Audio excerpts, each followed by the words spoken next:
माघ माह के कृष्ण पक्ष की चतुर्थी तिथि को संकट चतुर्थी या गणेश चौथ के नाम से जाना जाता है। इस व्रत में तिल का खास महत्व होता है। इस दिन तिल का इस्तेमाल अवश्य करना चाहिए। इसके अलावा संकट चौथ को संकट चौथ, वक्र तुंडी चतुर्थी तथा माघी चौथ के नाम से भी जाना जाता है। यह व्रत उत्तर प्रदेश, बिहार, राजस्थान, मध्य प्रदेश आदि में मनाया जाता है। इस दिन माताएं अपनी संतान की लंबी उम्र के लिए व्रत रखती हैं। यह व्रत निर्जला रखा जाता है। संकट चौथ का व्रत इस साल मंगलवार को यानी कि 6 जनवरी को पड़ेगा 2026 में। संकट चौथ का व्रत बहुत ही धूमधाम से और पुण्य प्रताप के वजह से मनाया जाता है। इस व्रत में गणेश जी की पूजा पाठ इत्यादि होती है तथा भगवान गणेश की कथा भी सुनी जाती है। गणेश चतुर्थी व्रत और तिलकुट व्रत हिंदुओं का एक प्रसिद्ध त्यौहार है। यह व्रत कई नामों से प्रसिद्ध है, जैसे कि संकट चौथ, संकटा चौथ, तिलकुट चौथ इत्यादि। हर महीने में 2 चतुर्थी आती है। एक शुक्ल पक्ष में जिसे विनायकी चतुर्थी कहा जाता है, दूसरी कृष्ण पक्ष में जिसे संकष्टी चतुर्थी के नाम से जाना जाता है। संकष्टी का अर्थ होता है संकटों को हरने वाला। भगवान गणेश को संकट को हरने वाला देवता माना गया है। इसलिए महिलाएं अपने पुत्रों की दीर्घ आयु और खुशहाल जीवन के लिए यह व्रत रखती हैं और अपने पति के भी सारे संकट दूर हो जाएं, इस कारण भी यह व्रत धारण किया जाता है। इस दिन महिलाएं भगवान गणेश की पूजा आराधना विधि विधान से करती हैं और तिल के लड्डू बनाकर भगवान गणेश को भोग लगाती हैं। कहा जाता है कि भगवान गणेश को तिल के लड्डू बहुत पसंद है।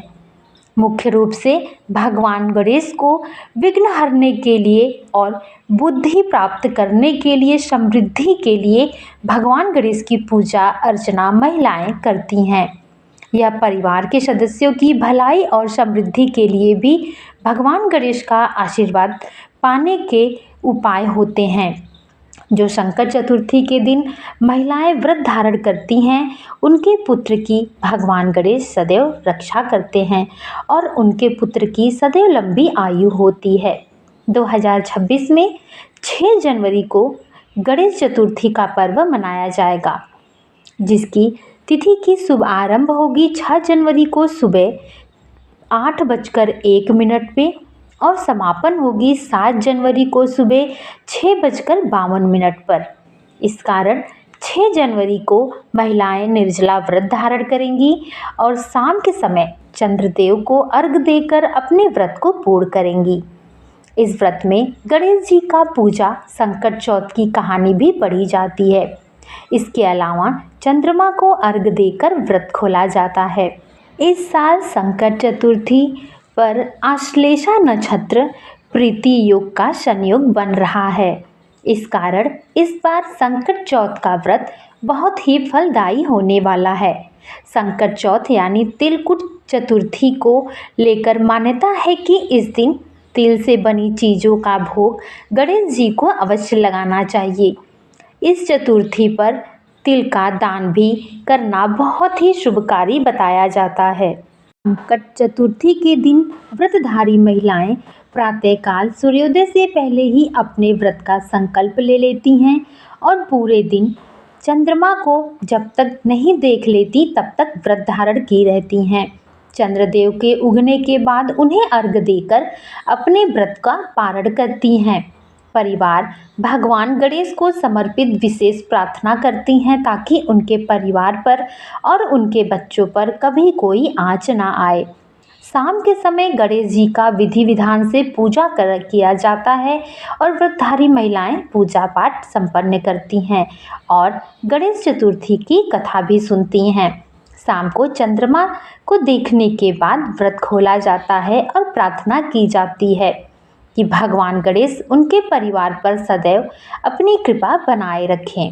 संकट चौथ सिर्फ एक धार्मिक अनुष्ठान ही नहीं बल्कि यह भारत के सांस्कृतिक ताने बाने को भी दर्शाता है। परिवार एक साथ आते हैं और समुदायों के भीतर एकता और उत्सव की भावना होती है। यह परंपरा सदियों से चली आ रही है कि माघ मास के कृष्ण पक्ष की चतुर्थी तिथि पर सभी महिलाएं निर्जला व्रत धारण करती हैं ताकि उनके पुत्र की दीर्घ आयु बनी रहे। तो आप सभी को आने वाली गणेश चतुर्थी की बहुत बहुत शुभकामनाएं।